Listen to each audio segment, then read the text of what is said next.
Arise, minions, and welcome to unMadeGaming. We are here. We are back from the episode of Mundus Novus. This is episode 45, If Arche Lives.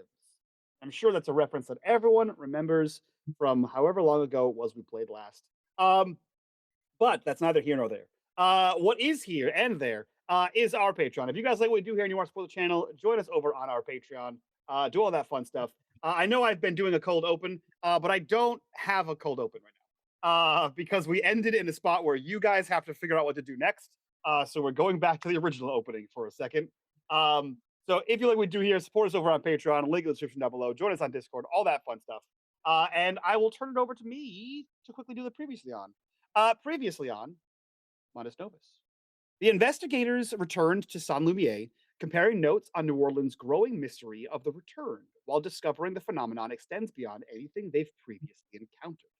At St. Louis Cemetery number 1, Cyrus's communion with the dead revealed terrified spirits, empty graves, and an ancient force drawing souls away, proving the returned are not the spirits of the deceased themselves. Cyrus then revealed a letter he found in the Men of Letters archives that read like a warning about the chorus, ending with the chilling message, "If Arche lives, do not let him speak." And we enter into Église Saint Lumiere, where the group of you have gathered a table covered in notes and paraphernalia centers in the church here. Pews have been replaced, windows have been repaired. The church looks as churchly as it can, given what had happened a few months ago. But you guys have a little workspace here set up where you can begin your investigations. Several gathered documents from Alec have returned with them from Coven Crest Manor. Several documents or several gathered pieces of information from Signe and Cyrus exist on this table as well, and anything Lucien has deigned to put upon it. But we left our heroes, our intrepid investigators, after reading that message from Cyrus, that letter he had found, and the chilling note, "If Arche lives, do not let him speak." The group of you are gathered here in the church. What are you doing in this moment? Hmm. I think Signe is just leading a hand on the table, and she reaches over and takes the letter from whoever was reading it and just inspects it. Mm. Well, that's a little ominous. Wouldn't you agree? Right? Cyrus is just sitting there confused. Just Alec, like yeah, Alec pounds his fists on the table and says, "Well, take us out to the bayou. Where did you find this thing? We need to see this place." at the same site that we were there in the bayou before. I don't recall a basement. Weil and I found one buried in a base of a tree. It was a stairway down, so it took some investigating to find. And we didn't have a lot of time last time. Yeah. Precisely how far into the bayou are we going? It's about 3 or 4 hours walk, I think. I don't remember. Something like that. A couple hours. Not an inconsiderable distance then. It's definitely a day trip. Yeah.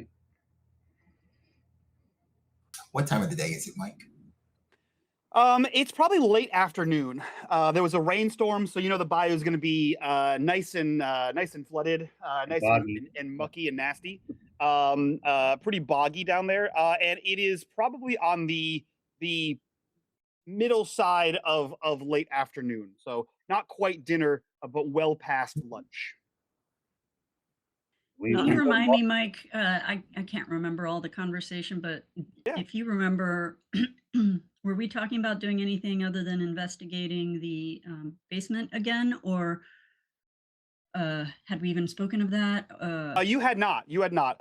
So last we left, we introduced Lucien to the church, to which Lucien came forth, and Alec had a moment of, oh, Lucien is clearly here to help me because I had a weird thing back Rhode Island. And then when Lucien asked for help, Alec had what other people, definitely not Alec, might call a little tantrum.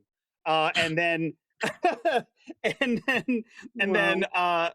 very irritatedly, Alec followed the group to the cemetery, where Cyrus had a little bit of a vision, communed with the dead, had his own business going on there, and then you guys returned to the church, and Cyrus regaled you with his last trek to the bayou, to which he had found a letter that he had unopened until till just now.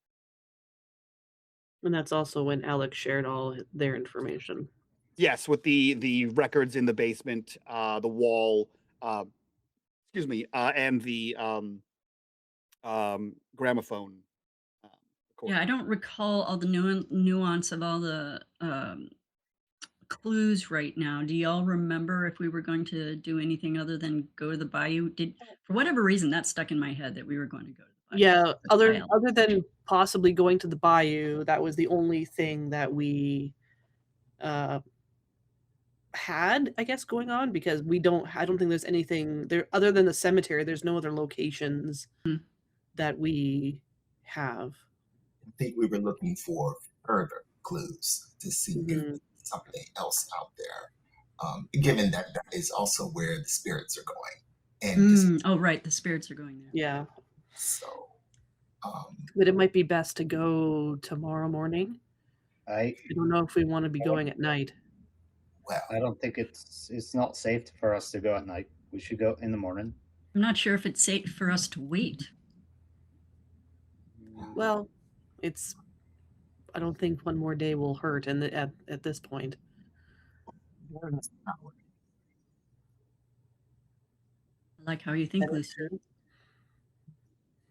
well, I mean, in the same way that forces seem to become more powerful as a result of, well, one might argue that dreams power the night. That can be harnessed. We think we'll find more, that being nighttime. I can certainly lead you. That said, I will go with what the group decides. Well, we'd have to prepare a little bit. You might want to change. It's a little Some waiters, perhaps. Yes. Right. There's a shop that has a nice pink pair if you're into it. I can make anything look good. She just nods. That's the name of the episode right there, Mike. You're muted. I can make anything look good is the new title. Yeah. The winky face. The subtitle of the episode.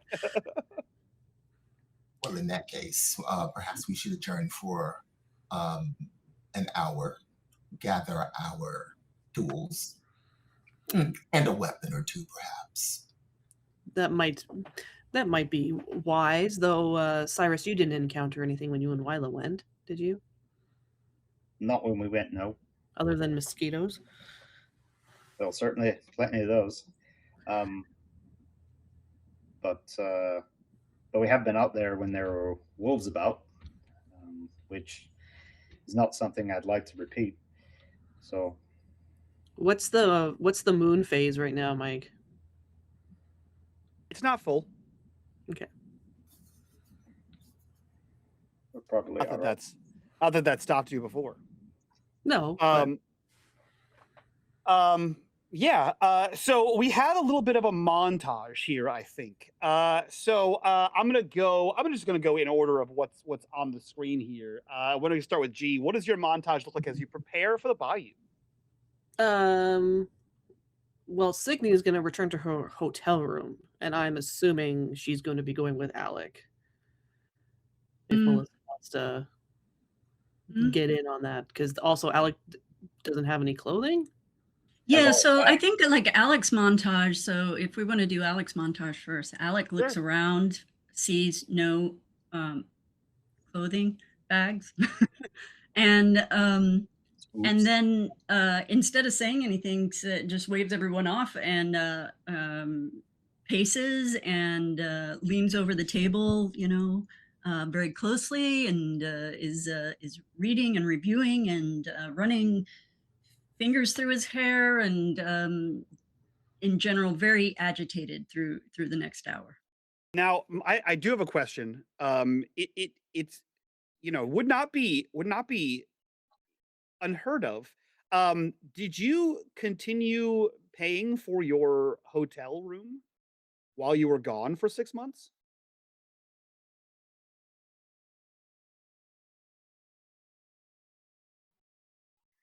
No, I don't think Alec would Okay. do that. So I mean, you straight up have nothing here other than books. No, Signe said that she got her a room. Right. Sure. We would So- have known when Alec was. but Alec returning. doesn't So have if any Alec, clothing here. Is if what I'm Alec saying. le- I took think it's all of- okay. all I of like their- the idea. Yeah. I love the idea of Alec going into the bayou wearing their travel clothing, which would be, it's not shirt and tails. But it's heightened. It's not Yeah. what they would call their tramping gear, right? Yeah. So, and then totally destroys their trousers. Has got, like, would it be a bowler? Probably a bowler for traveling. It wouldn't be a top hat, right? I want to make sure that we all know that Alec took all of their clothes back to Rhode Island and then Yes. returned with none of them. Nothing. And Right. now in the future we must have a shopping montage. There will be, Very yes. very oh my god, what's the movie with my Pretty god. Woman. Pretty Woman, very Pretty Woman. as Alec is trying on suits. Like someone holds up a wristwatch and snaps it closed. And, No, except Alec is the bitchy store people. Yeah. You can't shop here. Martha walks up with a dress, and Alec's like, Big on. It's just reverse roles. Cyrus will offer Alec. I'm happy Listen, to loan you something to wear. if you Alec want. hasn't told anyone anything about this, Oh, that's fair. That's fair. and because I want him to have, like, messed up trousers and his patent shoes filled with muck, and then we'll come back and it'll be Fair. Yeah, well, Signe has a bayou traipsing outfit, so she will go back to the hotel. Also, at any time, anyone can notice that Alec did not get off the train with bags. And we got off with a bag of books. Alec has bags. With books. Yeah, Books they too. were bags. They were full of books. All right, I will yes and if people would like to give out some clothes. Mm-mm. I just wanted to be known. I wanted to be known from the player side that Alec has only come back with books. So we see Alec is over the table, has no intention of leaving to go change. Signe disappears, gets on her bayou traipsing outfit. Cyrus, I assume all your outfits are appropriately bayou traipsing. Pretty much, yeah. And very little that's not really. Yeah. But I guess on his way out with Wyla, as he and Wyla are discussing what they're going to bring to make up for the fact that we're going at night and this is going to be a pain to make sure we don't get lost. He will turn to Alec, who is still kind of looking over things, and just say, I think there might be another thread here where we try to find more about this TW Arch. I don't know if it's a real person or not, but this letter says something about them maybe being alive, and if so, what we should and shouldn't do. So it does imply that this is somebody real. So I think there might be a thread here for us to try to learn more about who this might be. But that's a great idea, Cyrus. But where would we begin? Lenore is not likely to be helpful to us. The newspaper, the hospital. We don't know where TW Arch was from. Right. Well, I mean, this letter was at the site that we're going to, so maybe we'll find more there. But we'll see. We'll see. It was just an idea. Wyla, let's go. We have much to prepare. She follows you, and you see that there's a like. She gets up and steps in line, and then there's a moment of hesitation where she stops, and she like glances around, almost like not quite nervously, but like apprehensively around the church for a second, and then anyone paying close attention would see her like sigh, almost of relief, and then she changes right back to normal and follows you outside of the church. I presumably back to the hotel to change and prepare yourselves. And on the way, Cyrus would tell her, "You'll not be wearing a dress this time out." It's the first time we've all been together, and I instinctively thought that she was here, and I forgot that she had family business to attend to, and I was trying to figure out how to get out of a dress. Well, even if she was here, no dress today. So Thank you. night. We don't need a giant beacon for the wolves. Perfect. And no parasol. I've never owned a dress before, and now I own several of them, and I want none of them. Well, And then we see like them. many things, they have their uses, but not all the time. Rarely, if ever. And where do we see Cyrus? Not Cyrus. Lucien head off to. Lucien heads home. And he lives not too far away, and he walks into his house that he shares with his mom, and she's talking at him from the other room. Weirdly enough, it actually is the kitchen this time, and he's like, "Yes, Mama, everything's fine. I just need a couple of things. I'm going out to the bayou." And then there is some sounds coming from the other room. Probably, you need to do this. You should do that. And why are you going out to the bayou? I'll explain later, Mama. And then I go and I pick up a couple of things. I pick up my crystal ball, and my stag's horn. And then I also pick up, and I do change clothes. I'm wearing a white shirt, a long jacket, several necklaces / fetishes, and he's actually kind of gearing up a little. So he puts some bracelets on. The tattoos are slightly visible because the shirt's not completely buttoned all the way up. He switches his hats. This one has, if they know, it's a nod toward Papa Legba. Okay. All right, so he's gonna show up potentially to work. Okay. And then he says, "I'll see you later. See you in the morning, Mama." Now I'm curious, and if you don't know, that's totally fine. What does this nod to Papa Legba look like on Lucien? The hat that he's wearing is kind of a top hat, but it has bones all the way around it that are vertical. They might be finger bones, and they go all the way around the brim of the hat. It is black, as is his jacket. Shirt is white. High boots. It's actually fairly utilitarian, except for the clear other stuff that's magical in nature. I love that. I love that. That's my favorite Loa. Is Papa Legba. I like all people like him. Psychopomps, as they are called. Those are my jam when it comes to mythology. So everyone returns, I would imagine, or is already at the church.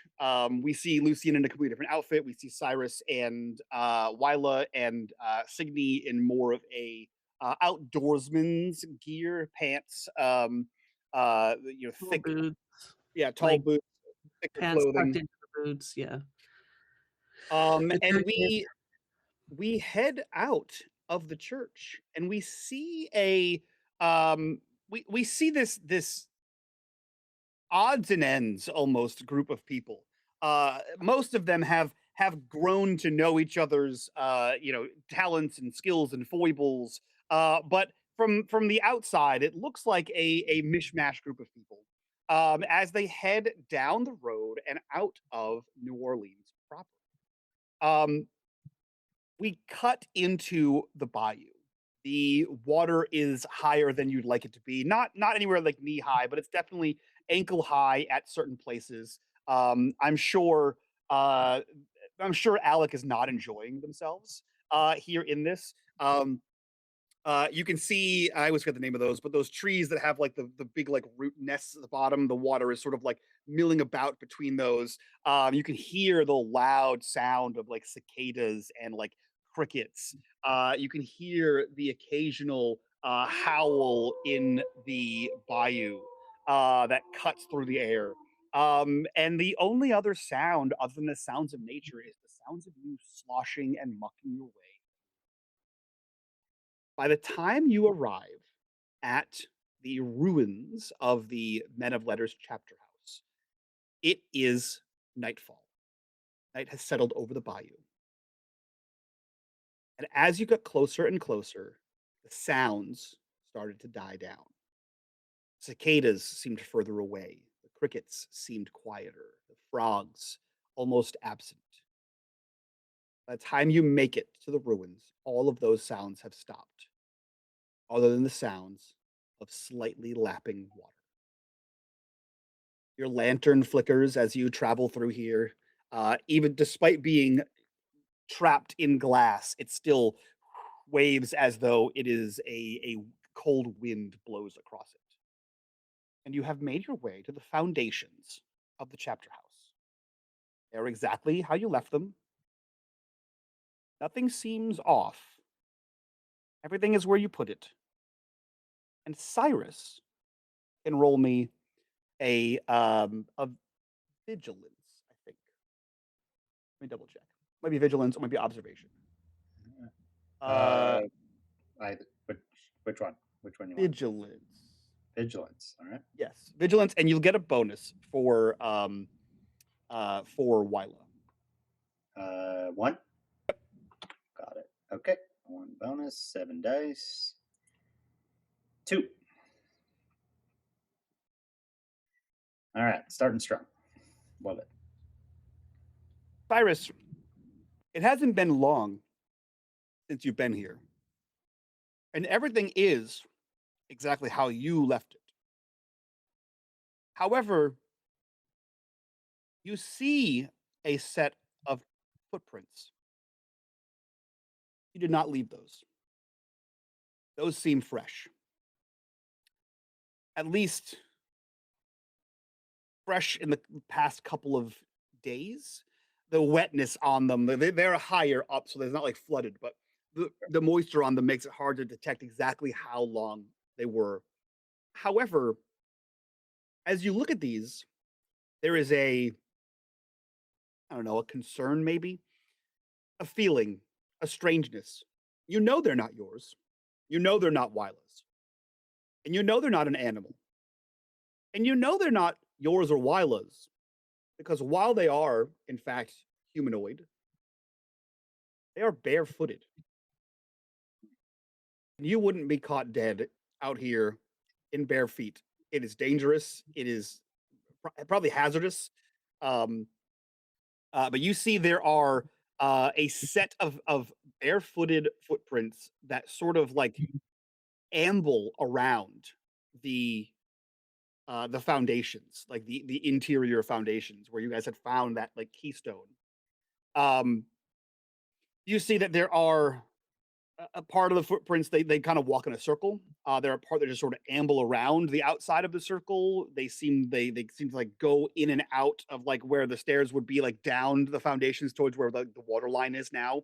Um, and then they just you see another set sort of walk over to a corner of the foundation, interior corner of the foundation, and you see that is the last set of footprints. They don't trail off anywhere. There's a dead stop, 2 feet side by side, and then they don't go anywhere else. Is it? Sorry, there was one. It was. Is it one person that's moving, or is it two? As far as you can tell, with 2 successes, it feels like one person just sort of like Okay. a lot of walking around. Got it. Okay, so the first thing, as we approach and he notices that, the first thing he'll do is kind of signal everybody to wait. And he'll just say, someone's been here. Give Wyla and I a few minutes to take a look before we disturb what's been going on. And then he will take Wyla with him, and they'll kind of together they'll track around. And then the other thing is, can either Wyla or Cyrus tell if they have descended down? Like, did they find the cellar entrance? I mean, maybe we can't tell that they went down yet, but did they go over to it? You can tell that there are footprints in that vicinity. Okay. Alex says, snaps his fingers and says, Emerson, go with Cyrus. Ooh. Emerson gives what, a bonus of +3. Ooh, that would have been to vigilance, right? To vigilance, investigation, and combat. Oh yeah. Outstanding. Cyrus, is there anything else you're looking for? You hear Emerson pad up next to you. Is there anything you and Wyla are looking for now that you have Emerson? just trying to figure out where. Well, two things. Where they originated from and where they went away. And you already explained that they just kind of vanished. But I also want to try to backtrack to see whether they came from the outside or they just equally just kind of appeared here. Yeah. Go ahead and roll me vigilance, and you have a +4. Okay. Mike, Yes. Two more. might I, while they're doing that, my particular kind of witchy woo-woo is a little different than Cyrus's. So would I just be able to open myself up and see if something draws my attention? Yes.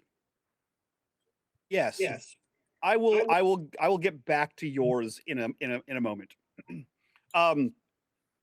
Cyrus, with another 2 successes there, and the additional aid of Emerson, you start like it's more of like actually getting down and tracking these movements, right? As seeing where they go, where they stopped, and you notice a couple of things. The bare footprints appear to be of similar size, so which will lead you to believe that it is all the same person. It could be all the same person with similar. It could be multiple people with similar size feet. You're not entirely sure where that is. But with these additional successes, what you do see is there are several prints like the one in the corner of the interior of the house where it just stops. You see prints that just start moving and then end, as if like the person was sort of placed there like a piece of like a chessboard and then moved and then picked back up, right? You see that several times. So there are at least 5 sets of tracks that all start and end abruptly. No like lead up to that. As if people were just sort of like placed here like toy soldiers and then moved around like a board game. Whether this is the same person or same whatever 5 times or 5 different things, you're not entirely sure. you do see that a set of footprints stops in the general vicinity of that like little basement area, but does not. There's nothing that leads nothing leads down, but it does stop in that area. As far as you can tell, none of the like start and stop points seem like very relevant to you as like this is a place where we found something or this is a place where like the keystone was. They just seem to be like almost randomly start somewhere, walk around, walk in a circle, do a loop, and then stop. Um, that is what you find with the aid of Emerson. Lucien, you're trying to just open yourself up to spooky environs. Yeah, more like yes, in an effort to actually gather some information. I've never been here. Ooh, that's true. Yes, go ahead. So let me see here. Let me look at your character sheet real quick. You can offer him some assistance to get started if you're Yeah, go right ahead. like does Lucien make like a show of getting in the zone?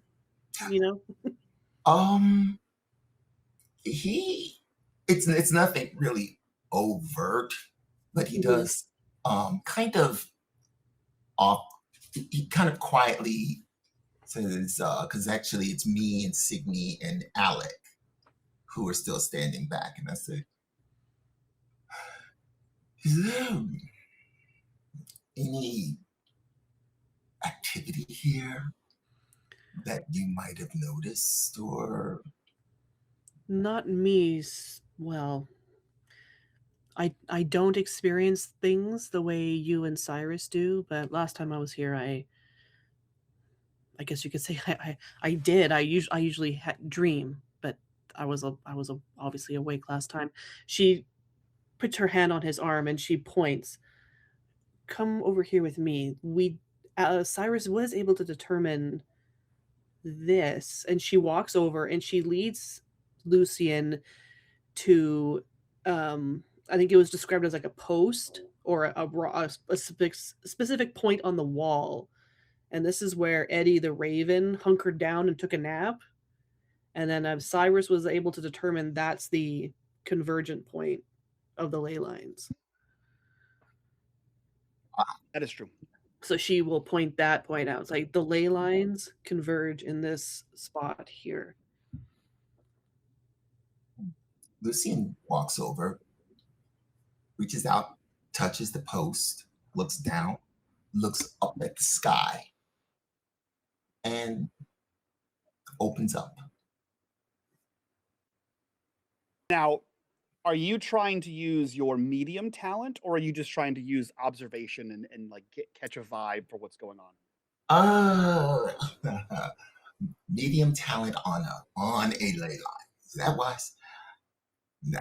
So I'm doing that. What's the worst that could happen? What is the worst that could happen? What could happen? Let's find out. Ask Cyrus. He has oft experienced the worst that can happen. There's no way he's gonna roll that bad. That's true. He's gonna roll all sixes. He'll be fine. He will be fine. Let me refresh myself here. Talents, you are an occultist, and the talent for for medium is you can use observation to perform seances where you predict people's futures and contact the dead. Extra successes provide more information, prolong the contact, or cause spirits to materialize. On a failure, you are given inaccurate information, attacked, or suffer a condition. And since attacking people or just giving you a simple condition is usually it's usually much worse. So go ahead and give me an observation roll. You may, if you so choose, use your crystal ball for a bonus of +1. Why not? I'll do that. Okay. All right. So let's see here. Do that. Bonus 1.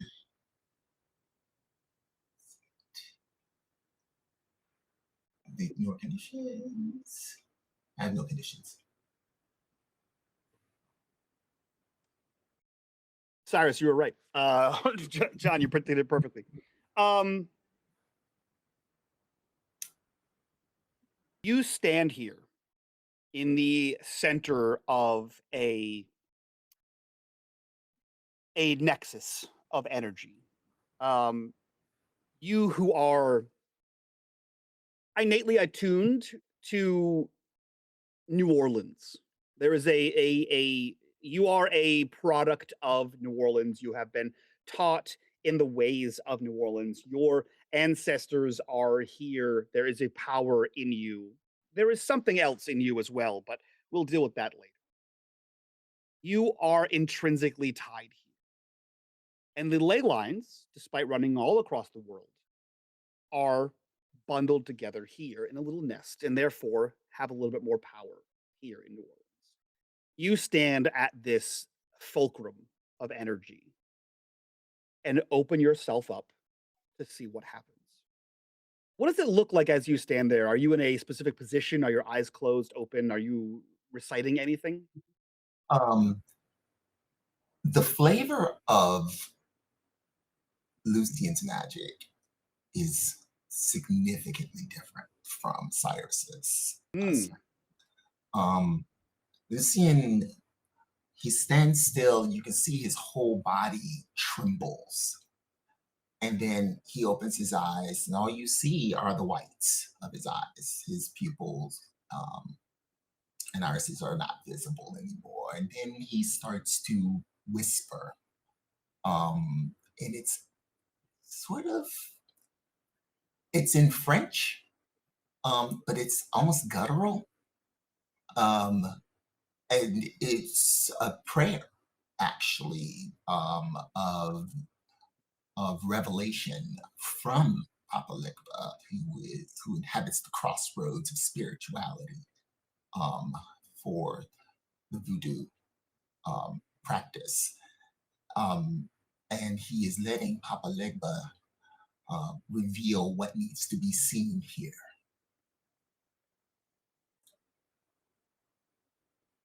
Your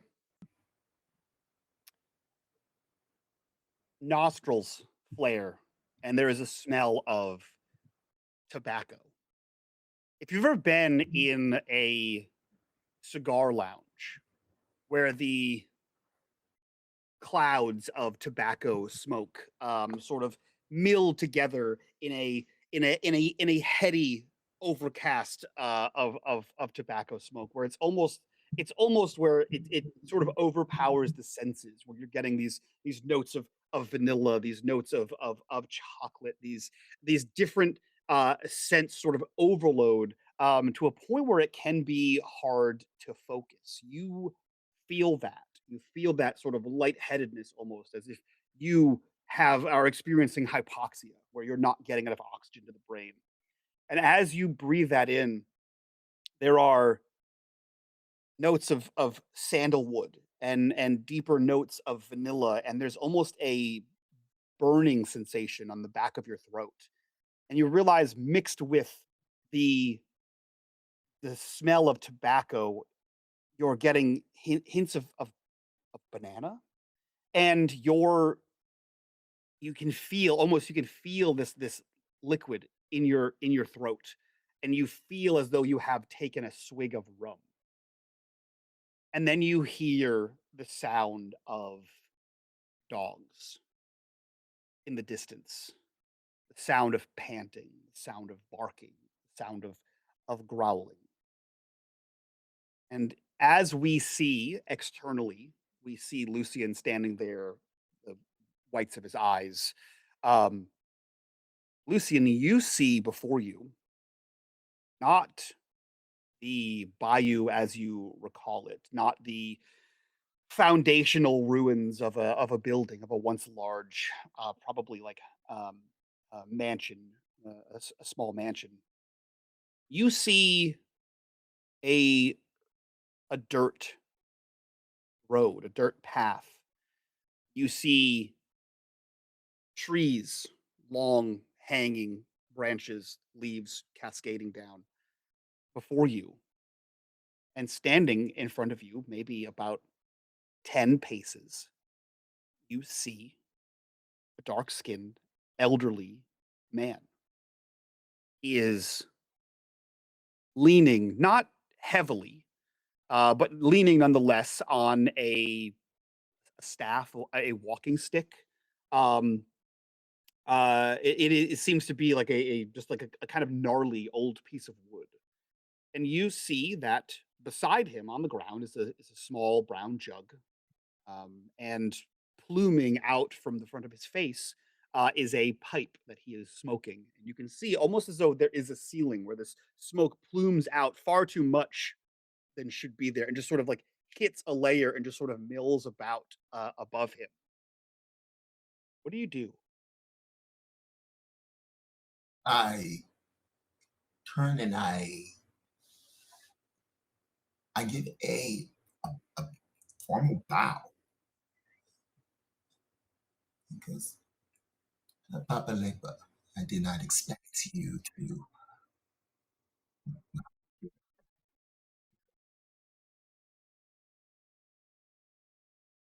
He turns to you,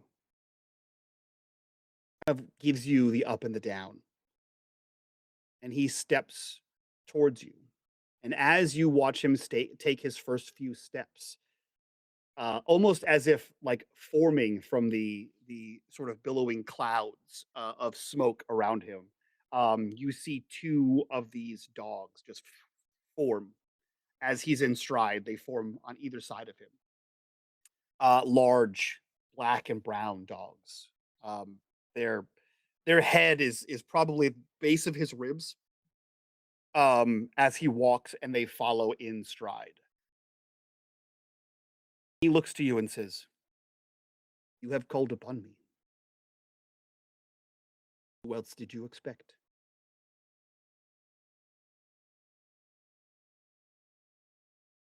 I, I forgot. The the world is dead. I'm expecting it, but this is better. There is a lot you forget. Some you do not remember. Child of two worlds. What is it you seek? There is a grave threat. I believe my word here with me. A grave threat that is not just what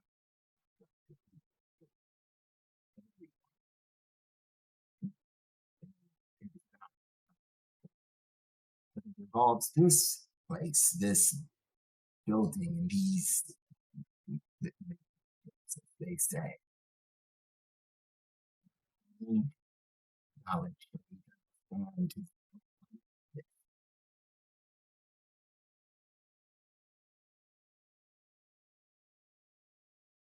There's a great many things that you need. This I can offer you. And he comes to stand next to you. And you watch him inhale deeply on this pipe, and that as he begins to blow out that smell, that like heady smell of like overpowering the senses, and he blows out around the pipe without ever taking it from his mouth, and you see this cloud of smoke extend beyond your sight and sort of fill this area. And then you hear very close to your ear, you feel a pressure on your shoulder as if something like a hand rested there. And you hear the like rum soaked breath on the side of your face, followed by "Be careful." And then you see the smoke sort of, not explode, but like push its way forward. And you watch as though like almost like blowing smoke inside an object. You watch it hit something and sort of roll up and billow upward. And it takes a second, but you watch as the smoke billows up and reveals a building. And you are seeing before you the building that once stood here. You are watching as the pillars form. You're watching as a door forms, the myriad of windows form in this plantation style mansion here forms up and around. You can see this 2-level mansion. You see rooms sort of stretch. You see a small area where you are pretty sure that's roughly where Cyrus was talking about a basement. It looks almost like a root cellar in this sort of vision of yours. You see this extend, and you watch as these like ghostly forms of what you assume to be maybe men of letters, maybe people who lived here, um, moving in and around this. There's no definition to them other than the fact that they are roughly human sized and seem to move with the pattern and gait of men. Um, and this sort of like pushes around, and you watch this smoke version, this memory form. What do you do? Lucien is walking, and he's clearly looking at something. And he's flipping in and out of French. He's English to French to English to French as he's speaking to Papa Legba before. And then as he's walking around, he's mentioning it's because and he starts pointing out if he can recognize guess the function of certain spaces, he'll point those things out to himself, but he's aware of his companions enough to know they probably don't see what he's seeing. It's just that was the library. That over there was the lounge. That over there, that is the receiving room. This was the doorway. That over there, and he's just kind of pointing things out as he goes, as he's learning. You point these spaces out. Signe, Alec, eventually Cyrus, you could hear, especially Signe since you're right there, would hear Lucien rattling off things in and out of French. And then anyone paying attention, obviously Signe since you're right there, anyone paying attention to Lucien would see him actually move. Lucien, you push through this memory as you see this smoke version of the chapter house here. And your feet begin to carry you in whatever direction you are walking. But as you push your way into the home and you begin to point out things, it's almost as if like you push your hand through smoke and it sort of swirls and eddies away from you. And you're watching as the chapter house, as you're moving through it, there are those little swirls and eddies of smoke behind you as you are the current moving through this. And it begins to almost like pull in behind you. And as it does, it doesn't reform, but you see yourself walking through this mansion, this chapter house. And as you walk your way through, almost as if there's some sort of like back area, like a backside of this plantation house, and you see that there is some sort of outbuilding. It's not. It's a stunted tower. I would say it's a circular outbuilding that seems to be maybe 2 stories high, at least as high as the mansion, if not just a slight bit higher. But it seems to be off in the distance, deeper, what you would know like consciously as deeper into the bayou. But you can see this, and you can see that there is by your side there is a smoke version of a hound, a dog, that is by your side, and you see it turn to you and look, and then it looks towards that outbuilding, and it bounds after it. And as it takes off, you watch as it is moving, the smoke trails off until it is completely dissipated. As this dog runs towards that and is gone, and all you see before you is that round building. Yeah. That place, and he points out into there's a building, a tower or something. We need to go there. Signe, as you see Lucien start to move, and like I said, talking in and out of French, eyes are rolled back in his head. Some of his words are like barely above a mumble. You see him start to move around. What do you do, if anything? He just stays out of his way and watches him. And then if he's moving in that direction that he points, she looks at the others and then she goes with him. Do we hear the wolf howl? The one previously as you were walking in? Yeah. Okay. You don't hear any sounds in this place currently. But we Just heard the as wolf you were howl. as you were walking in, yeah, you heard all of the sounds like were decreased as you got closer and closer to the chapter house, and then stopped when you got here. Okay. She's gonna take out her revolver out of her pocket and she's gonna open it up and check the chambers and confirm that she still has the silver bullets that William do. gave her. You do. Yeah. So she clicks it shut again and puts it back in her pocket. Alec, what are you doing as all this is happening? Alec has been cursing and shivering because their trousers are wet, like they're moisture wicking. The water's been rising all the way up, and they had begun to start to investigate, and I'll roll and investigate if you'll let me. But I think somewhere along the lines they lose their patent leather shoes in the muck, and they have to fish them out. So maybe that's the moment that they find something in the dirt, if there's something that could be found in the dirt. I don't know, but there you go. Interesting. Yeah. Go ahead and give me an investigation. You won't get Emerson because Cyrus has Emerson. No Emerson. Yeah. Okay. I mean, I give him back. No, it's all right. I think it's appropriate that there be 0 successes in this moment. I think most importantly, right, what you find is both of your shoes. Your shoe?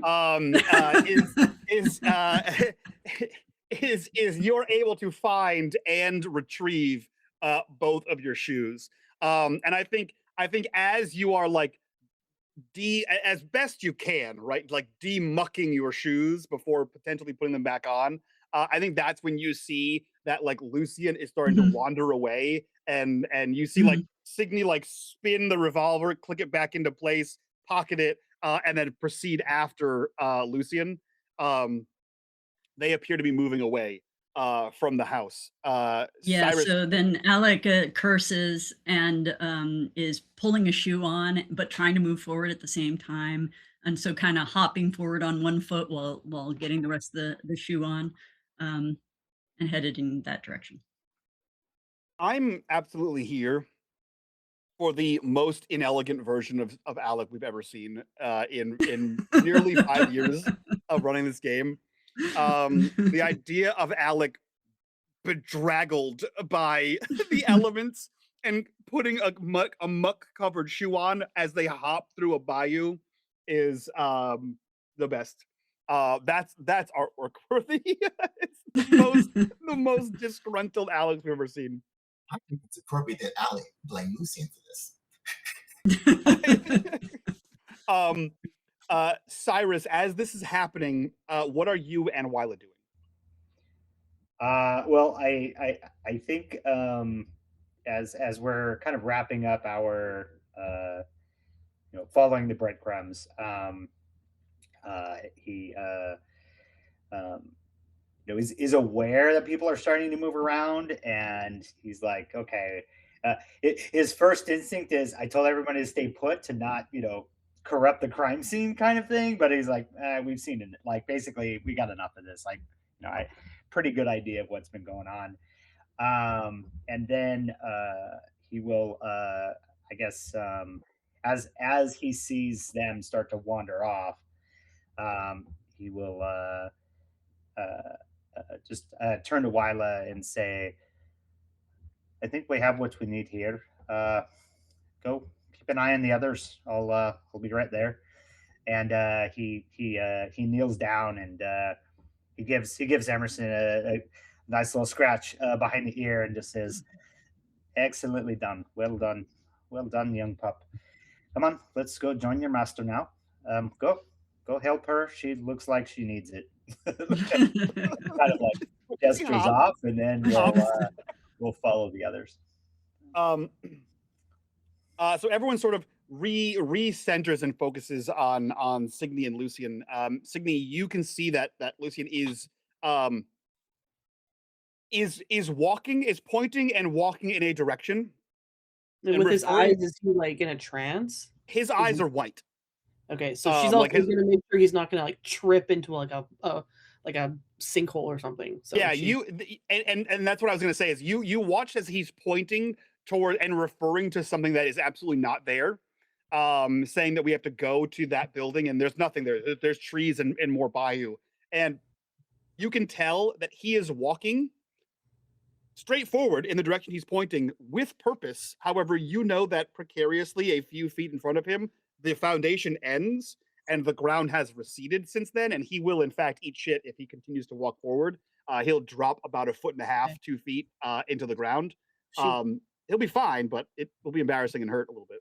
She will put a hand on his gently on his shoulder, not with very little weight to it, and she'll be like, "What do you see, Lucien? You're running out of space here." Lucien, you hear that voice come to you in the voice of it starts in the voice of Papa Legba, and you can smell that like those rum tones as you start to hear what do you see, and then it fades into Signe's voice, a voice you're not incredibly familiar with, but like it definitely was not Papa Legba's voice, and as that crossfade sort of happens, your eyes get blurry as if someone blew smoke in them, and they start to like water, and it causes you to blink. And as you're blinking the smoke away, you realize this vision of this smoke is fading, and you're starting to see the trees and the bayou as it is now, not as it was whenever this was. And you realize you are precariously close to the edge of the foundation, and a few more steps would have tumbled you down to an inconvenient fall. But before you, there is nothing except for expansive bayou.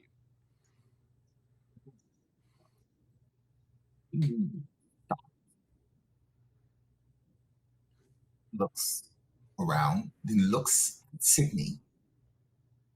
What did you see?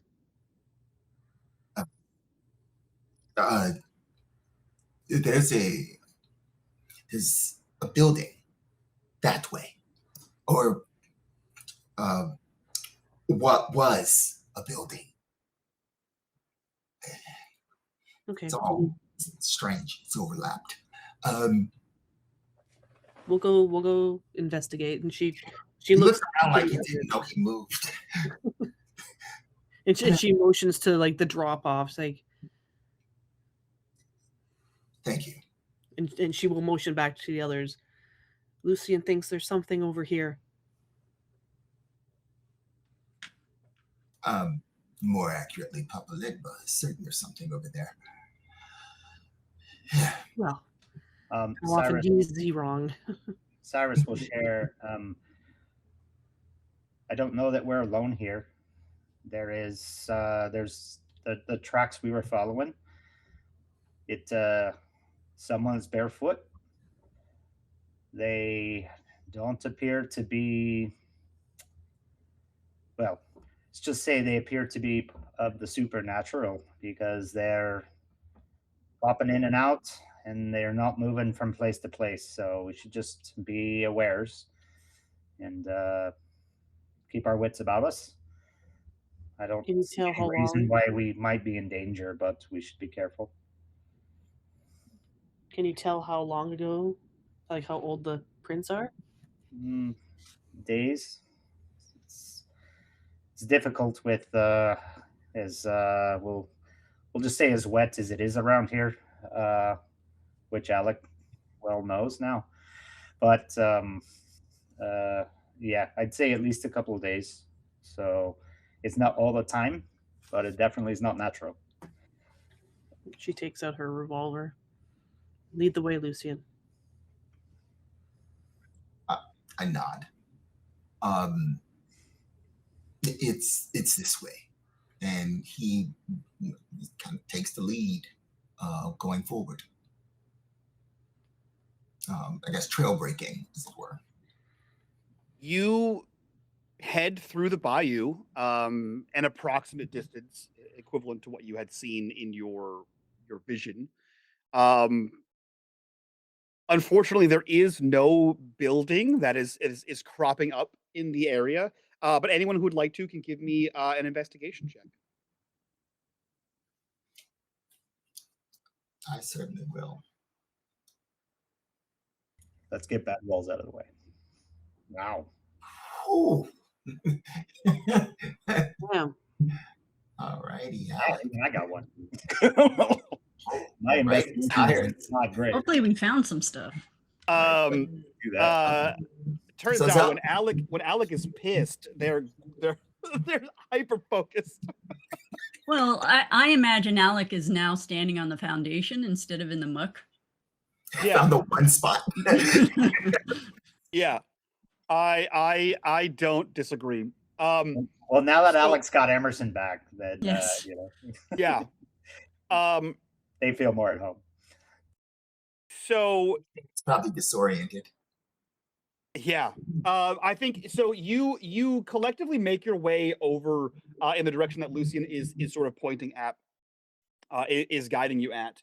And unfortunately, with a 3 and a 4, there's a lot of overlap here. But I think there is a what would be a comedic moment where Alec is like getting like muck and the mire off of themselves as they're like trying to get the damn shoe on, and there's a stumbling, and then I think as you do so, Alec, I imagine a little stomp, and you hear a what would have been like a splat right in the bayou, Yeah. and the splat is far more shallow than Ah.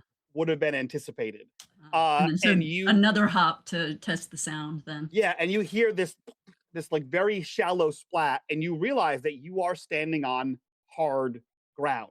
It's covered in muck, but there is like maybe 2 inches, an inch below what you are standing on is something hard enough that like the ground hasn't like bowed in here. Um, and I think you kind of like do this like stomp and step, and like you feel like you're in a fairly large space. And as Signe, as your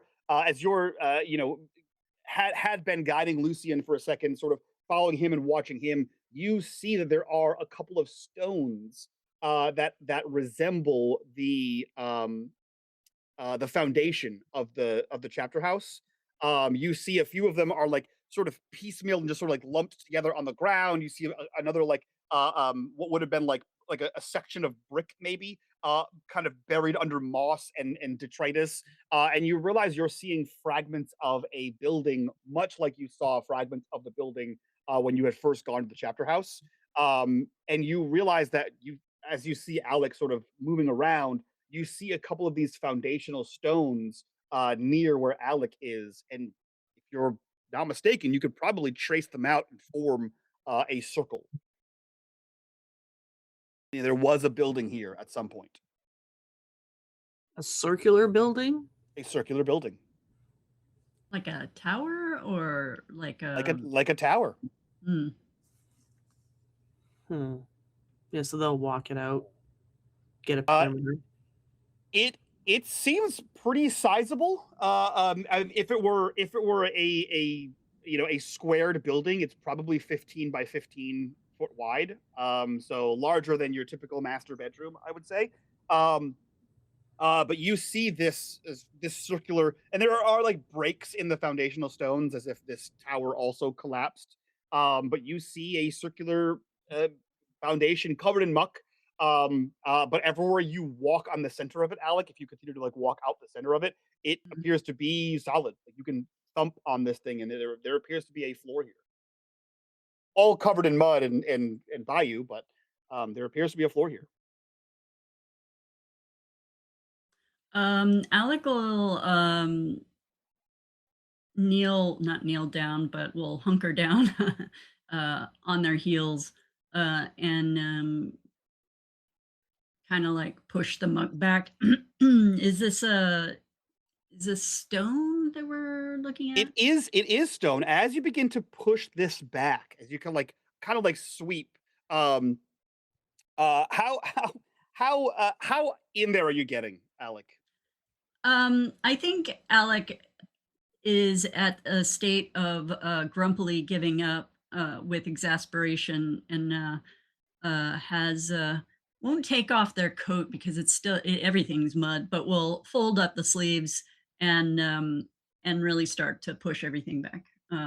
So Uh, and yeah. I'm interested in knowing, is this like a stone foundation, or is it that in the same way that stones have been pulled in that we saw before? Like they, multiple stones have been pulled in to form a building, or is this a solid stone foundation? This is a stone foundation. Okay. This is you're seeing like like the foundational wall on the outside, and you're Mhm. seeing as you're pulling this phone, you're seeing like not necessarily flagstone. It's hard to tell what it's made out of now, but like it is a stone a floor. But it's been assembled. It's not that it's not that it was natural stone here that was carved away. Correct. And this is a Okay. man-made structure, you'd guess. Okay. So we Um, might find a structure underneath it is what I'm and trying to to figure out. confirm your suspicion, as you begin to clear away with your Mhm. fourth success here, you eventually find a sagging, rotting square of wood Mm. that is barely held together by what you imagine to be iron bandings. And there is a just an iron ring that is no longer attached to the Mm. wooden square. But it looks like it would have been a trap door. Mm. Lucien, I think maybe this is what your friend was directing you towards. Be my guest. And was facing the wrong way. He turns around. Duh. Yes. Yes. I believe this is what we are looking for. Okay. Although, are you certain that I should be the one to go in? I won't know exactly what I'm looking for. We'll all go in. Very well. Lucien steps up and we get the trap door open. Is the ring still attached, or is it just laying there? The ring is just laying there. It's rotted off. It's holding point. Here, Oh, let me help you with that, and Alec will help pull the Yeah. wooden door back, You can collectively just sort of like dig in flexing and those muscles, you know. yeah. That's true. We did find out Alex is yoked. I do recall. So you see as you pull this fragmenting under your fingertips piece of wood back, revealing Cyrus. By now you're kind of familiar with what you're seeing here. It's very similar to the precarious stairs down into the like the root cellar. Um, so you see a mix of like stone and wooden stairs here that have not done well in the moisture. So it is a dangerous descent unless you have some sort of precaution here. But you see a set of stairs that descend down, spiraling down into this building. Yeah. all right. These are very similar to the cellar that Wyla and I found. So the stairs will hold us, but we should be careful and go slow. Understood. I lead the way down. Of course, I ask for the lantern, Yeah, Alec will hand the lantern over. and we descend into um, the tower. Absolutely. You make your way down into this the basement of a tower, for lack of better word. And you find yourselves in a stone edifice, slightly less tall than would need to stand up properly, as basements weren't meant to be like additional rooms. So it's probably only about 5 feet tall. So anyone over 5 feet is gonna have to do a little hunch. While is fine, but um, and you see this probably a good like 5 or 6 inches of like watery muck at the bottom as it has just sort of seeped in, somewhat protected with the stone covering on top, but seeped into here. And you see the remnants of what is ostensibly a basement here. Um, you see a uh, you see there are like shelves here. There are the rotted remnants of crates. You're not sure what they contain, maybe foodstuffs. There are the remnants of tables here. Some of the things are like kept up off of the ground, so they have a little bit more preservation. But you see here that even the interior walls themselves are a little bit wet of things like sort of seeping down here. So nothing here has survived the weather, the elements for very long. Some might be better off than others, but you see this room sort of unfold before you. What are you all doing as you approach?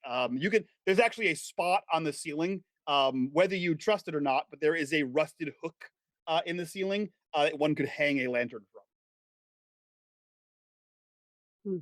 I'll test it. I won't let go of the lantern until I'm sure it'll support. It holds. It holds. And, and then I start just wandering around looking, seeing if there's anything of interest. And kind of observing them, since, again, they have some better idea of what they're looking for than I do. What are the three of you doing? Much the same, I imagine. Yeah, and I'm also checking out like the walls, because that's what Cyrus described, finding stuff written on there. So also make sure she's checking that out. Cyrus, anything specific you're doing? I think Cyrus will dig into his bag. He'll pull out his crystal ball and just try to get a sense of whether there are any spirits around, whether it's Dubois like before, or try to get a sense of whatever the like kind of while he's got it out, like what is the like? Can I get a sense of what was the spirit or creature that was wandering around upstairs? Like just see if I get any sense that there's anything nearby. So. Go ahead and roll me your observation. Everyone else who's looking around, go ahead and give me an investigation.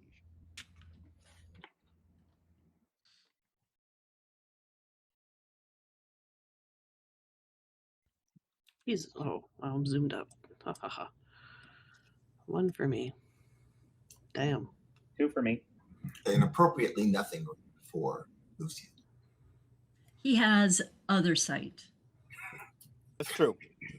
True.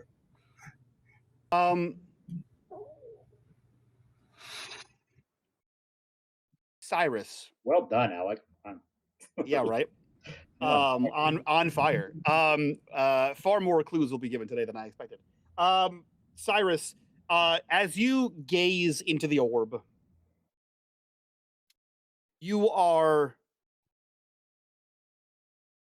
there is a familiar presence around you. And the familiarity ends within seconds, quickly replaced by that feeling when you know that someone is standing way too close to you, but you're in a place where you can't say, "Get the hell away from me." You feel that all around you.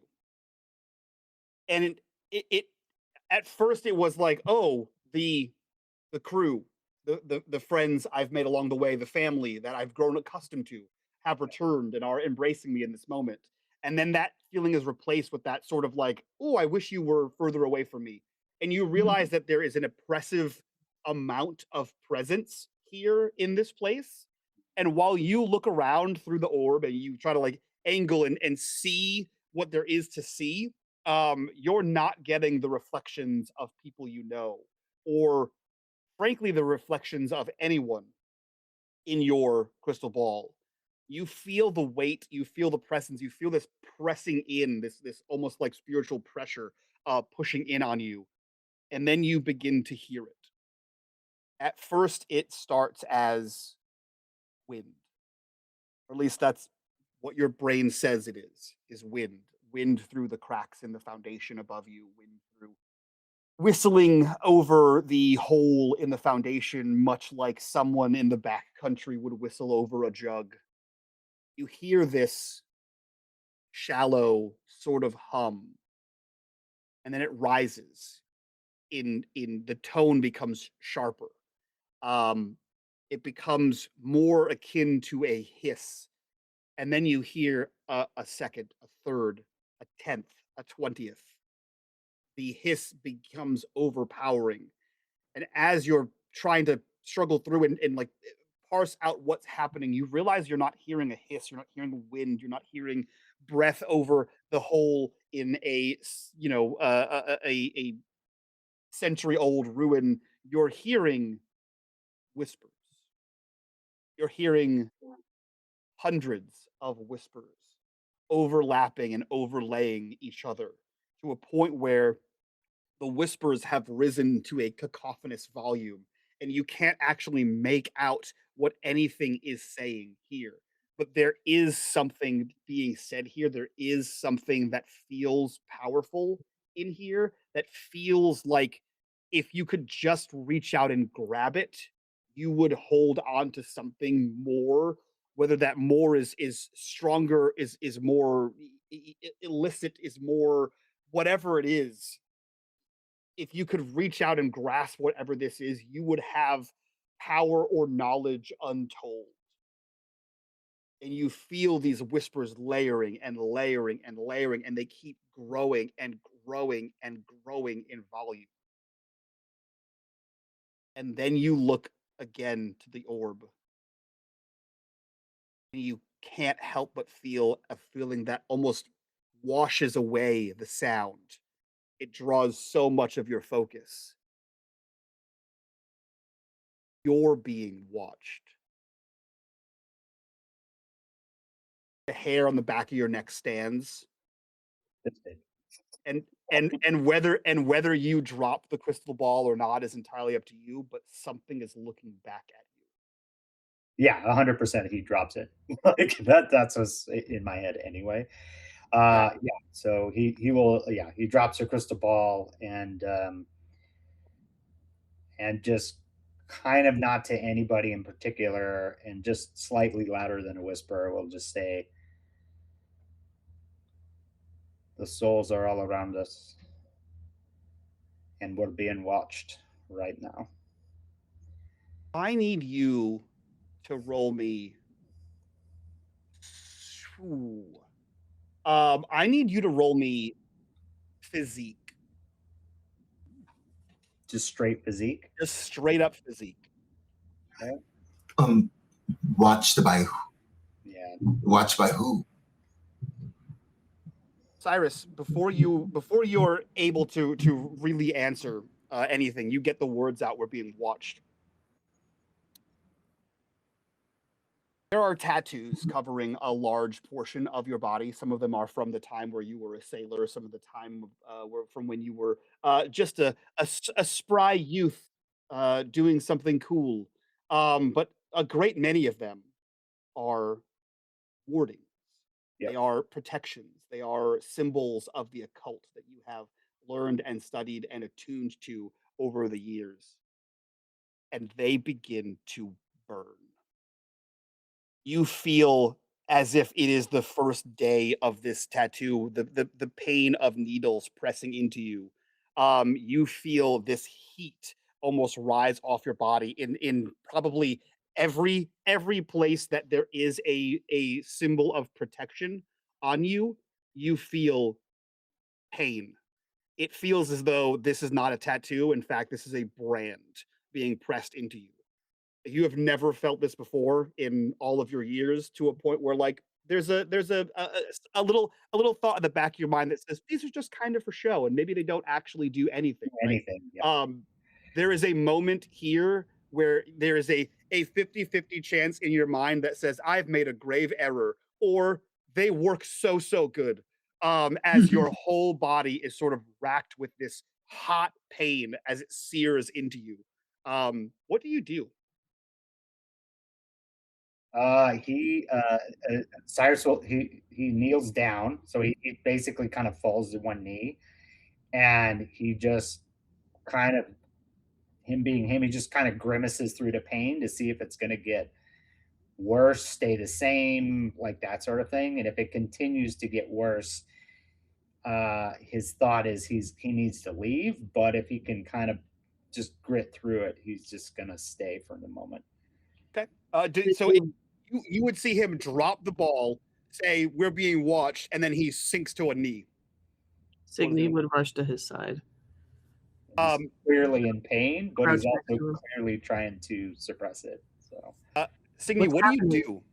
Yeah, she rushes to his side and like drops to her knees next to him. It's like, and hand on his back. Cyrus, back is what's hot. happening? It's hot. You feel heat, like you just touched a stove. Oh shit! Then so she touches and she pulls her hand back. Something's wrong, Cyrus. What's happening? And she looks at the other three and she's like, he's hot. Signe, where you just pressed into like the back of his shoulder, when you pull your hand away, you see that the shape of one of the tattoos on his back has, like, you pressed like a hot iron, like if you leave an iron on a shirt for too long, you see that symbol has burned through his shirt and jacket. Oh shit! Oh shit! He's burning. He just says, and he just mumbles, "Burning." We gotta get him out of here. Help me get him up. Okay, I rush forward. And like under his arm and try and get him up the stairs. We're gonna pause right there. And in the moments prior to this, where Cyrus had been locked into his orb and everyone else had been exploring this place, Alec, a quick rewind of time. Alec, you have done. This is not a large room. It is a room you could easily traverse in a couple of seconds.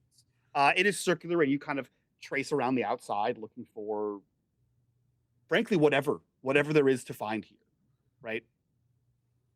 You find, with another goddamn super high roll, you find a number of things. And I'll let you describe how you find these things. But you find a piece of stone, like a piece of the like the foundational stone, like the wall, that has like the mortar has sort of rotted away, and behind which exists an incredibly waterlogged journal. You also see that there is a section of the wall that seems to have been just as old but slightly newer than the rest of the foundation, as if something were bricked up,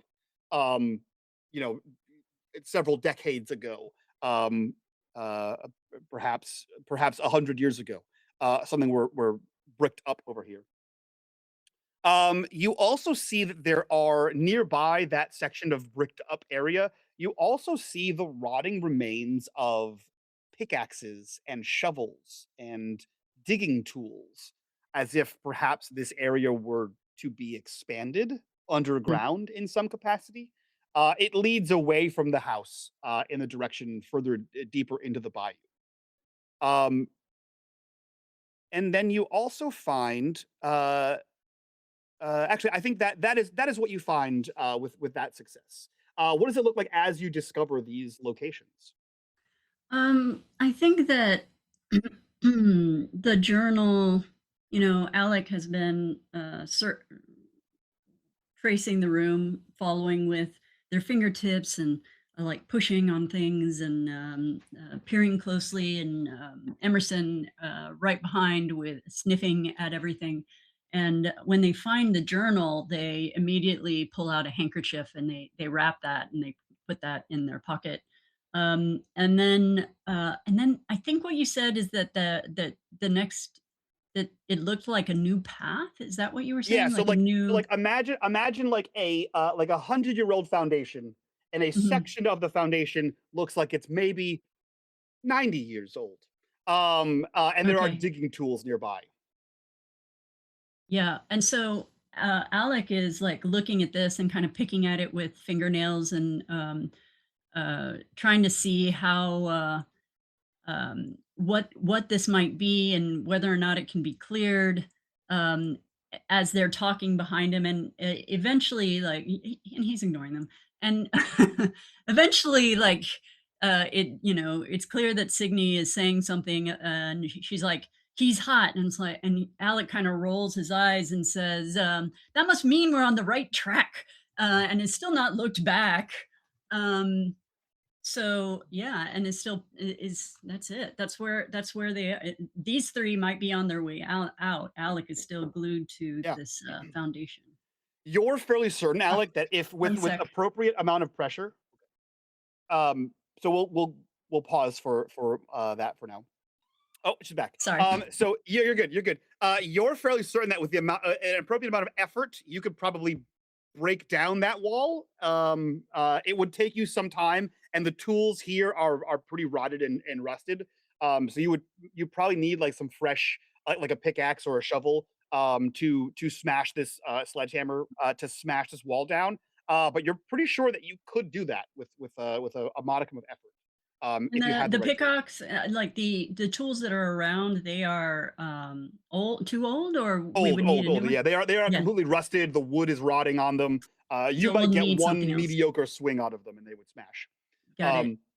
But yes, it does appear as though there is a additional section of this basement area.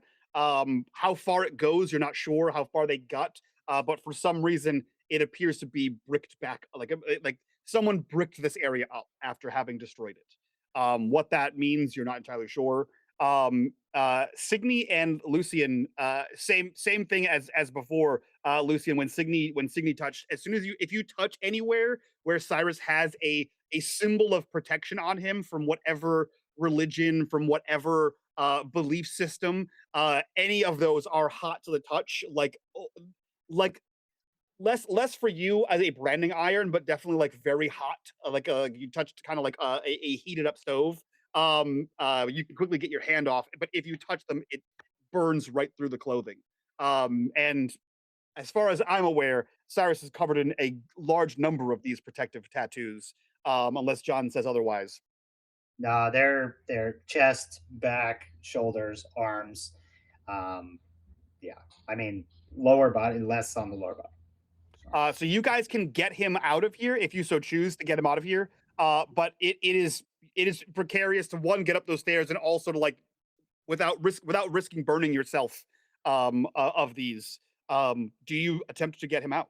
Yeah, Signe just grits her teeth and goes. She as she's like preparing to like gather him up, she takes off her jacket and throws it over his crystal ball. And then she will put her arm like gather his arm over hers, and she's like, Wyla, get the ball, as in the She crystal immediately ball. scoops the ball up. Yeah, with the jacket over it. Yeah. Obviously. And then she'll wince against the burns, and she will haul him up the stairs. Signe, go ahead and give me a force roll. And Lucien, are you doing the same thing? Yes, I'm assisting Signe. Go ahead and give me a force roll as well. 1. I have no force, so it's straight physique. First roll. Oh, it's straight physique. Yep. We're just gonna roll that. Hell yeah. Okay, so Cyrus, you will take wounded as a condition, and Signe and Lucien, you have figured out where the hold points are on Cyrus, enough to get him up that you are not also taking the wounded condition for burning yourself on your friend. You are able to get him out of the basement here. And as soon as you are up and out of the basement, Cyrus, you begin to feel the heat reduce. But it's not an immediate stop. It's like when you turn a stove off, it's hot for a while afterwards, and you're feeling it slowly come down. But anywhere that you were grabbed by your companions has burned the exact symbol straight through your shirt and jacket. Yeah, he'll say, it's better. Stop. You don't have to touch me. I don't want to burn yet. It's getting better, but it's gonna take some time. She will lead him to a place like where maybe he can sit down. I'm assuming he doesn't have tattoos on his butt, so like to like a fallen tree or something, or that. Oh, you've never checked? I was gonna say if anyone knows, it wouldn't be me, but I'm just saying.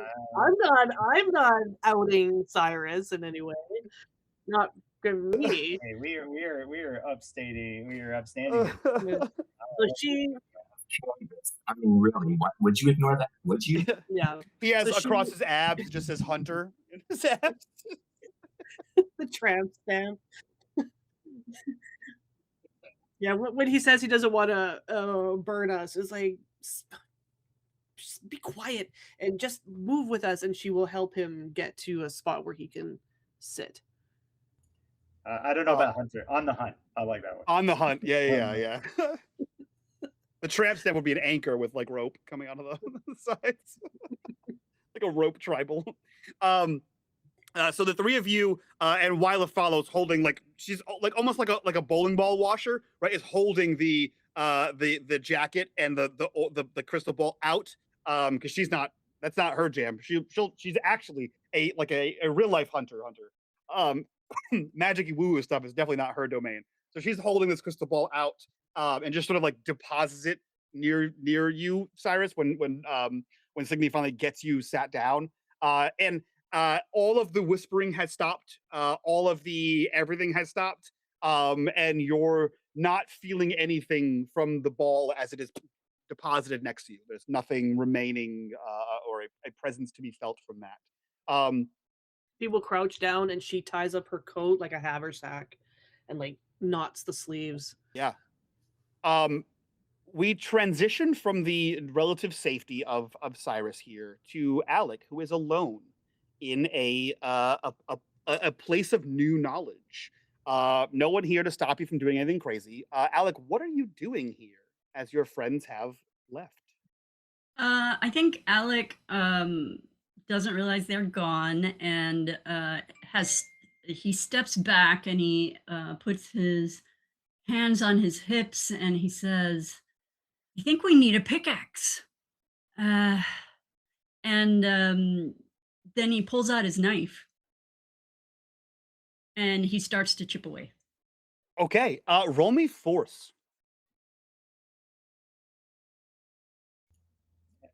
Alec is forceful.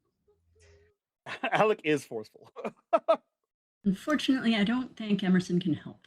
But Emerson cannot help you dig a wall out, unfortunately. one success. Pause and go like that. Yeah. He could dig under the wall. You begin to like scrape away this mortar, right? This old mortar. And you're able to it takes you a bit of time, right? But you're able to loose a single stone out of here. To which this is not brick, right? This is like stonework. So like there are layers of stone to this thing. You're able to get out a chunk of stone. You see there are pieces of stone behind it, but you have a small jagged hole that you can see a bit of like cold air come out of. And you see that there is a space behind this wall. It's pitch black. You can't see in there, but you can smell that boxed in, like that basement kind of like that boxed in smell of like a crypt. And you like pull that piece of stone out and you're met with that like cold, almost fetid air. And you know that there's a space behind there. But if you were to individually carve out every stone with your knife, you'd be here for probably days. Yeah. So Alec is peering in there and says, "Wyla, Cyrus, come give me a hand." And a few moments goes by and no one responds to you. Yeah. What? And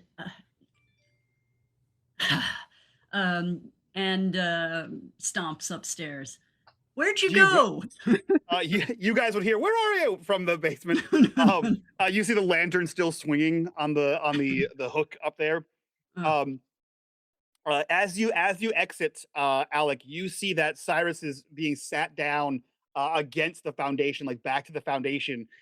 Signe is like no offense, is like motherly fawning over him to make sure he's okay. Motherly. Listen, Motherly? listen, there's like wifely and motherly. Are you okay? It's a fucking thin. It's a paper thin line. Okay. No. A wife would be like, "What does she do now?" No. It's like just around. Yeah, So yeah. There's no I'm not no down with that sexy demure attitude. way to care for your.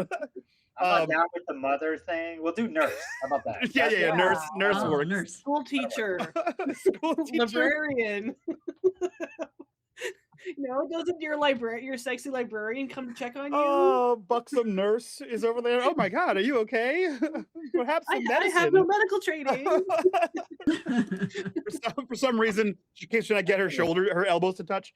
Anyway, so you see Signe is fawning over Cyrus, making sure he's okay. Lucien is also there. And Wyla is like standing like trepidatiously standing off to the side. And you see like a like balled up Signe's jacket is wrapped around something. And you see there are several holes in Cyrus's clothing as you emerge from the top of this, emerge from the basement here, Alec. If Signe's not the one that said, "What did you do?" then that's what Alec would say. "What did you do? We have work to get done, Cyrus. What is happening?" Some sort of spiritual attack. I don't know. My protective tattoos went crazy. I don't know. You didn't think there would be a spiritual attack here? Do you know how to defend against a spiritual attack and avoid it? I don't. You must have done something.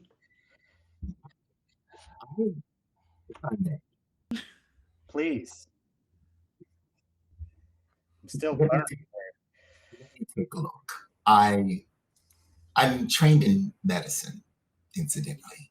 I can Signe perhaps assist. She will take a step back or move to the other side so he could. What triggered this? I mean, what did you see that caused this? I'm helping him up with his code as I'm looking. What he's saying is, what did you do, Cyrus? I will take, so before you answer, I will take I'll take 2 rolls from you, Lucien. I'll take a medicine roll and I will take an observation roll. And you can add a bonus of 1 to the observation. You want both rolls? Yep. Okay. Medicine first.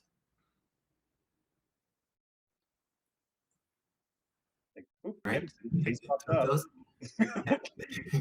And then observation. Did you say there was a bonus there or no? Bonus of 1. Okay.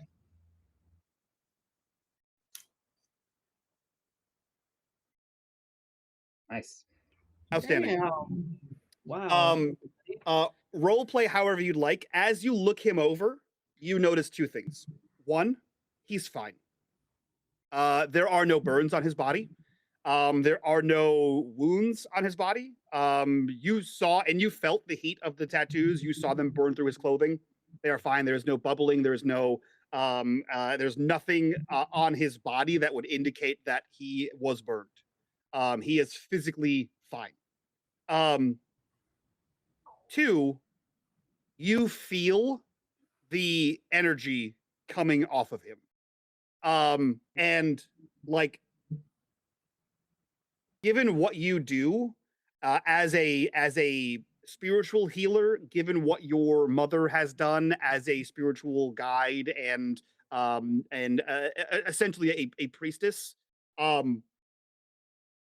there is a energy and power coming off of Cyrus that maybe he wasn't aware of. But whatever just happened with the pain he was feeling, with the tattoos burning through his clothing, with enough heat for you to feel it, you're fairly certain whatever was happening, that just saved his life. Either his life or his mental being, whatever is tattooed across him just saved him from a rough fate. I'm looking him over and you see Lucien stops moves so that he's looking directly at Cyrus. And he kind of does this doctory thing where he takes hold of his head and he turns it this way, then he turns it the other way. Then he looks directly in his eyes and he says, "Whomever put those tattoos on you did a masterful job. They saved you today. And what actually happened was whatever power resides in you did battle with whatever power was attempting to harm you. And that's what victory feels like. It hurts." Cyrus gives just a little wry smile and says, "Well, I never had a lot of faith in the tattoos. When I got them, I thought, well, it can't ever hurt. But oh my God, it hurts. But if they were actually helpful here, then I do feel grateful for the masters that did the work originally. There was two things going on. I could hear whispers, so many souls whispering. Couldn't make out what they were saying. I don't think they were all saying the same thing. But not too surprising since we know that they're being directed this way. So I'm not too surprised there. But then something jumped in, some sort of spirit entity jumped in, just got a flash, and then that's when the burning started. So I don't know if it's this chorus that we keep hearing about, but whatever that was, it was not your run-of-the-mill Vaesen or anything else that I've encountered before. It's something with a lot of power. What's equally interesting is there's some power that seems to be coming from you, through you, that protected you. Do you know anything about that? I don't know. I have spirits around me, and I know that I'm dying and I'm cursed. But beyond that, who knows? Well, you all get more interesting by the moment. Well, I will say I'm quite the mess lately. So it'd be a nice change if I could dote over Signe a bit more than her over me, but that would generally be an ill omen. So maybe not something I'm going to wish for. And she puts a hand over his. Are you sure you're okay? Yeah, I feel better now. It's getting better. Am I still wounded, by the way? Oh yeah, you're wounded. You have the condition. Okay. Yeah. My soul is wounded. But his clothes are still burned? Yeah. Didn't you say he is wounded, but Lucien said he was fine? He's not. Yeah. He looks fine. Oh. Yeah. He looks fine, but he is wounded. In the way that, like, if you go to the doctor and you say, I have a pain, and the doctor gives you an x-ray and goes, well, nothing's broken, you're fine. I don't know what's causing the pain. Yeah, he is wounded. He is injured. But the tattoos did burn through his clothes. He's not like miraculously like she like hooks a finger through one of the holes and is like, you're gonna need a new shirt. I think that's the least of my problems right now. Yeah, and she looks to the wrapped up crystal ball. It's just sitting there in your jacket. And he's like, I don't think that's the problem. I think we can just put that away for now. So, but I don't think I'll be doing that again. Opening up, trying to see, at least not right now, and not without better preparation and perhaps Lucien's assistance. But Lucien, you should also be careful here when trying to see. My tattoos didn't burn. What about the aetherscope? I have it. What about it? Do you want it? It would be safer, wouldn't it? We don't know what could happen, but possibly. Possibly. I don't know that I want to use it in that room. Well, we're not done. We're not done here. We need to come back. How long have we and- been here, Mike? Like in the bayou in total, or in this location? In the bayou, like since we arrived.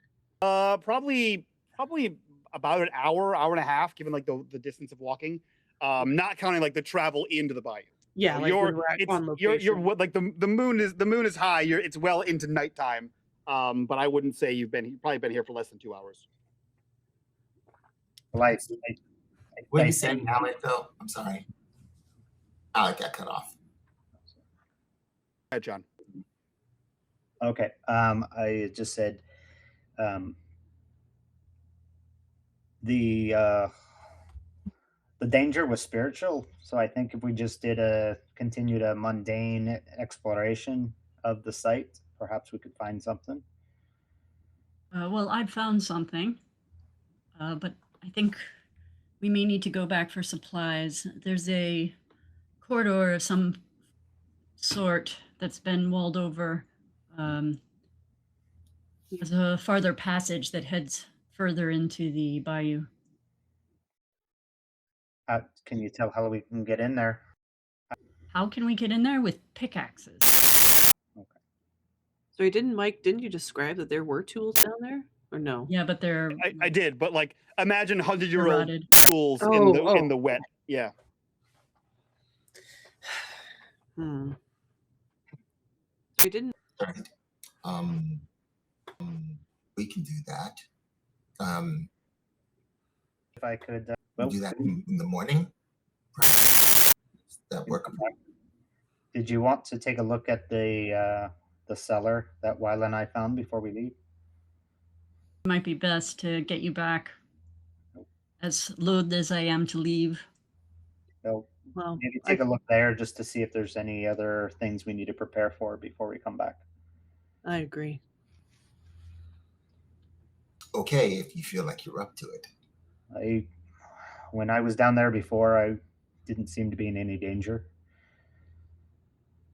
And she will glance to Wyla to see if Wyla has an opinion on the Danger? yeah. Wyla, do you think it'd be okay? You're asking to leave or to go back down? No, to go check out the first cellar that the two of them were in. She looks to you and says, we can if you like. We searched it pretty thoroughly. I don't know that there's much left to find in there. Everything was pretty waterlogged. We found the strange letter was in a secret place that wasn't touched by the water, but everything else was kind of like where we just were. Well, how about we can go to the spot. Maybe Cyrus and Lucien stay up here, and Wyla can show Alec and I just to Sure. get a visual. Yeah. I think so.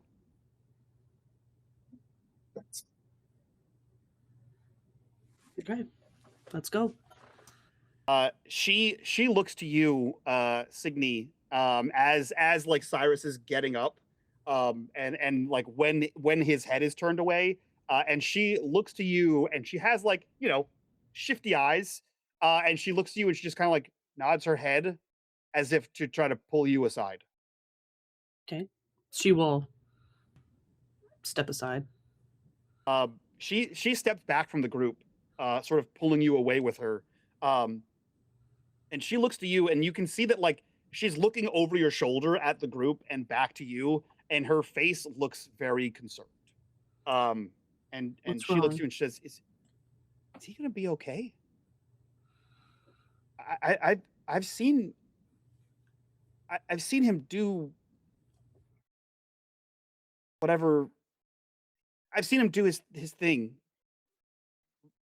with you with all of you over the past year, and I've seen him do it a few times when him and I came out here, and I've seen him, talking to you about whatever it is that you do, and Martha, and I've never seen that. I've never seen someone be attacked by nothing. And I fought a giant cat wolf monster. Um, how do you help him? How do you fight something that isn't? He puts a hand on her shoulder. Well, the truth is, Wilo, I don't know. This The is all. wolves and the scary nun lady were terrifying, but I could shoot a wolf. I could with a gun or an arrow. I had the nun lady was just a lady. I could you can they're a person. It's just the nature of what we do. This is some of the dangers that comes with this. And she will glance at the group. New guy said he was protected by his tattoos. What if you're not? Alec isn't. Martha isn't. I'm not. Well, Cyrus has a very special talent. Okay? And we just have to proceed with a lot of caution now, I think, going forward. Yes? What if you're attacked? Or anyone else? We'll just have to deal with it when it happens. And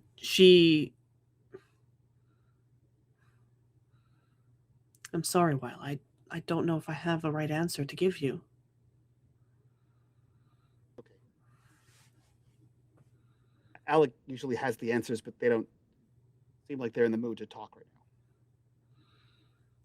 now. Well, maybe when their shoes are dry and they've had a meal, a nice glass of wine, things will get.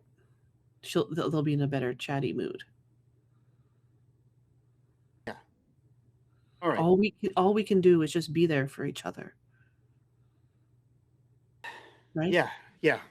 I'll figure out how to shoot a ghost, I guess.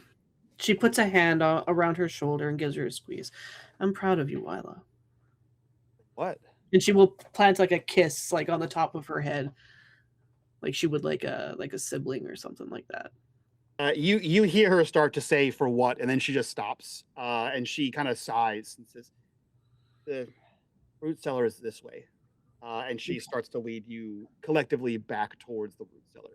Yeah, and she'll be like, over there to the others, like Wila says over here, and she'll start walking with Wila. She will point the group in the direction and lead you all back to the root cellar. Obviously, Cyrus knows where it is, but she'll bring you back to the root cellar. And excuse me, upon arrival, I know Alec, you're already kind of a mess, but there is an area that is like a tree that has grown up over this area, and you kind of have to like get in through a hole, like underneath stuff to like get into this area. So it is a kind of like get on the ground and scoot your way in down into this place. But if anyone is so inclined, there is probably about a foot of water, standing water in this area. And it looks much the same as like ruined as the last place was, albeit more water. And there is remnants that there was some long time ago a fire in here, that there is scorched, like parts of the wall are scorched. There is evidence of a long ago fire in this place. Did Cyrus take all the books or just the ones that were salvageable? Just the ones that were salvageable, which was just like one book. Okay. Everything else is like the pages are stuck together. If you peel them apart, all the writing is gone. Think it's like old inkwell writing, right? So like it just bled through with the water. But you guys can look around in here. It is much the same as like it looks like this was a root cellar at one point where there was a lot of like crates and boxes of foodstuffs that has now since disintegrated into nothingness. You can see the part of the stair that is sort of like hinged open or has like the false bottom to which Cyrus pulled out the letter from. You see the dilapidated shelves of books and detritus along this place that it was used primarily for storage. It wasn't like a hidden laboratory. It appears to be like they were storing some books in here. But everything seems to be pretty bad. Is there anything someone wants to do specifically in this place? Not unless there's something to look to find. There's nothing. There's above table. There's nothing left to find in here. So I'm sitting water Cyrus with did like roll out the very well. names and everything, and Mostly she's like, it was. Go ahead. Go ahead. no, I was just as she's like squeezing into the crevasse, something. She goes, "What? When in Paris?" And she will go as she's going down. When in crevasse. Yeah. And the only thing of note that I would say is Cyrus didn't mention it, but for Alec, I guess, there is a similar list of names, right? You saw the list that Lenore was writing, and you see a similar list of names on here, listing previous members. I do have a question regarding the book. Books are typically bound in like leather, or the covers and the spine salvageable. We can get like titles. No, because leather is an organic material, and when it's 100-year-old leather, it is completely rotted with the water. It still rots just like meat would, just takes a little bit longer because it's cured. So yeah, everything is like it's like it can crumble if you flex it too hard, it would break. It becomes brittle. So you guys can see exactly what Cyrus had found. You see evidence of the fire. You see the evidence of the names that were there. Albeit when Cyrus went in, there was only like a couple inches of water. Now there's about a foot of water. So there's a lot less visible under the surface of the water. But you are able to spend a few hours, if you so choose, to get the hell out of the bayou and return back to where? Are you headed back to Église Saint-Lumière, or are you headed back to your homes and or hotel? Well, I feel like we would go back to, because it's late now. Like it's probably like almost midnight at least, or after. Yes. So Crash. yeah. Okay. All of us minus Lucien will head back to the hotel, and Signe will make sure Alec gets to their room. Yeah, so you would know where the room would be, I guess. Yeah, and Alec will borrow a nightgown from Signe. Yeah. So we see a group of slightly bedraggled, one expressly bedraggled, investigators leaving the bayou. A quick departure of Lucien as he returns to his actual home, as Signe, Alec, Cyrus, and Wyla return back to Hotel Nouveau on the main strip. Before we split, and on the way back, as Cyrus kind of starts to collect himself, he will just share with the group that that whatever it was that came after me seemed to take notice, is how I would say it. So it's like, oh, I see you, that kind of thing. And you're not, I got the distinct impression that it was a you're not supposed to be here kind of activity. So we should just be aware and be cautious when we come back. So I don't know if it was it was almost like a more startled reaction, like, oh, I see you now. So something's taken notice, which kind of aligns with some of the other things that we've been saying about, something's aware of us now. So we should not say names. I think that's wise. Signe, I'm sorry. And I'll say, Lucien, what did you say? And then I'm like singing. Papa Legba cautioned me, said to be careful. That is uncharacteristic of Papa Legba. And Signe's been walking with Cyrus as per usual to support to for him to lead on.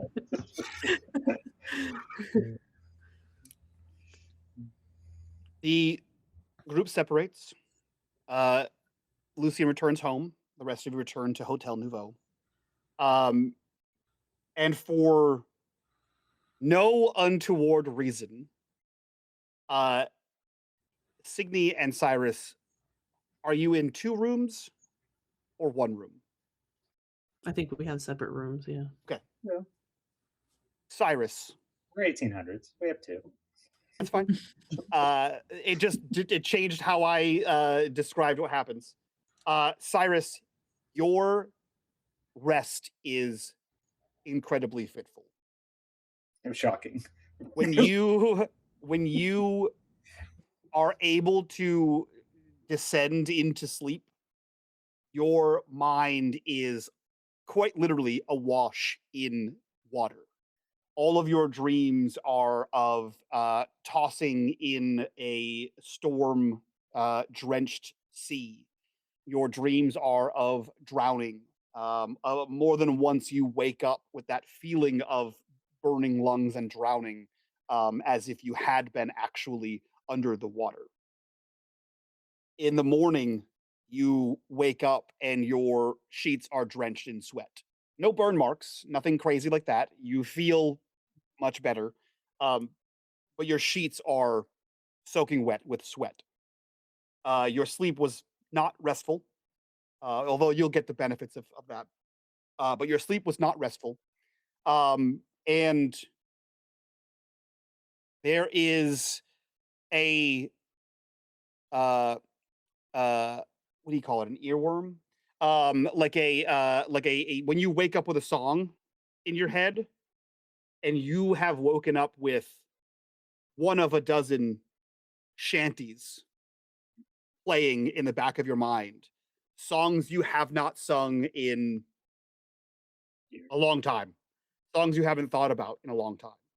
But it is a shanty oft sung by your sailing crew. Perhaps the last shanty they sang before they sank. Elsewhere in New Orleans, Lucien, you awake to the smell of burning herbs and ominously bubbling pots as your mother, awake in a dress sort of cinched at the high waist. You see her hair is done up in a wrap, and she is speaking a mix of French and I believe pidgin, is kind of what she is kind of going back and forth between, and she is tutting over these boiling pots, and you see that there are 2 fetishes on the table. One is a wrap of you would imagine either some sort of fabric or some sort of animal hide that seems like bulbous at the bottom, and then is bound in like a tight, almost like a stick, atop which has rooster feathers sort of sticking out of the top of that. Another one you see is sort of an amalgam of things bound in a fabric, wrapped in like a rope or a twine. You see there are pieces of like bone in there, and there's something on the top of it, almost like a not like a volumetric cylinder, but like like those the shots that come in the vial. On top of that, you see like something, maybe clay, that is vaguely in the shape of a skull. And you see that as you move towards this workshop slash kitchen area that your mother is using, by the door of your house on that little table that sort of sits by the door, there are several broken fetishes that you knew last night to have been outside of your house that have inexplicably been shattered. You have no idea why, and your mother is doing her best to attempt to fix or replace broken protection fetishes that were once outside your house.